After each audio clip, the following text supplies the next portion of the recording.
នេះគឺជារឿងរ៉ាវដែលបានដកស្រង់ចេញមកពីគម្ពីរនៅក្នុងពូរណា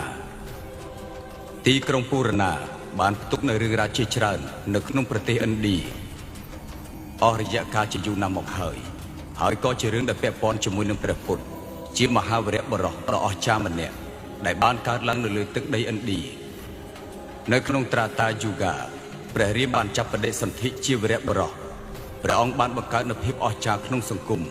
នៅក្នុងនគរឌីវបាយូហ្គាព្រះក្រឹស្ណាក៏បានបញ្យល់ដល់ព្រះរាជបុត្រដែលមានភារកិច្ចជាជីតា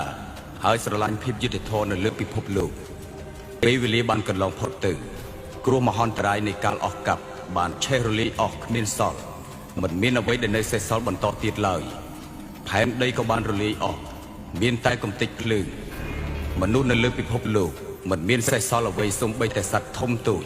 មនុស្សនៅលើលោកត្រូវបានរលាយបាត់សូន្យអស់គឺមានតែភាពងងឹតសូន្យឈឹងដើម្បីបំភ្លឺនៅភាពងងឹតនេះមានមហាវីរបុរសម្នាក់បានកើតឡើងមហាបុរសនោះដែលគេហៅថាព្រះពុទ្ធអស់កាលជាយូរលង់ណាស់មកហើយបន្ទាប់ពីអស់កັບនៃនគរមហាភារតាប្រទេសឥណ្ឌាក៏បានចាប់កំណើតសារជាថ្មីគ្រប់បណ្ដាតំបន់ទាំងអស់ហើយចាប់តាំងពីពេលនោះមកគឺបាន2500ឆ្នាំកន្លងទៅហើយនៅក្នុងភូមិភាគឥណ្ឌាឦសាននៅក្បែរទីក្រុងម៉ាហ្កានិងវេសាលីដែលជាកន្លែងកំណើតសាសនា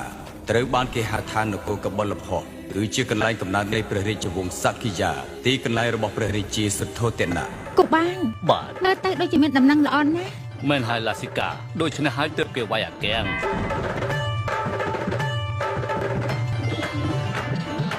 एक ओर से आए राजा दूजी ओर से पांडव भी युद्ध हुआ रण में घमासान अंत में जीते जो थे वीर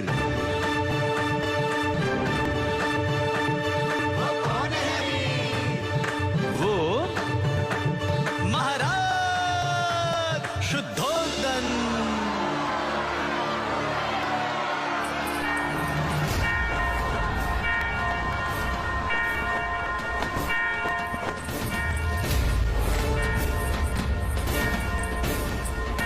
ព្រះនាងខ្ញុំបានឲ្យឯងទៅយកស្គាល់នោះអីឡាស៊ីកាមានដំណឹងល្អណាស់ព្រះនាងព្រះសទ្ធោទនៈយើងមកដល់ហើយបានទទួលជោគជ័យត្រឡប់មកព្រះនគរកបិលភ័ក្រវិញហើយព្រះមេម្ចាស់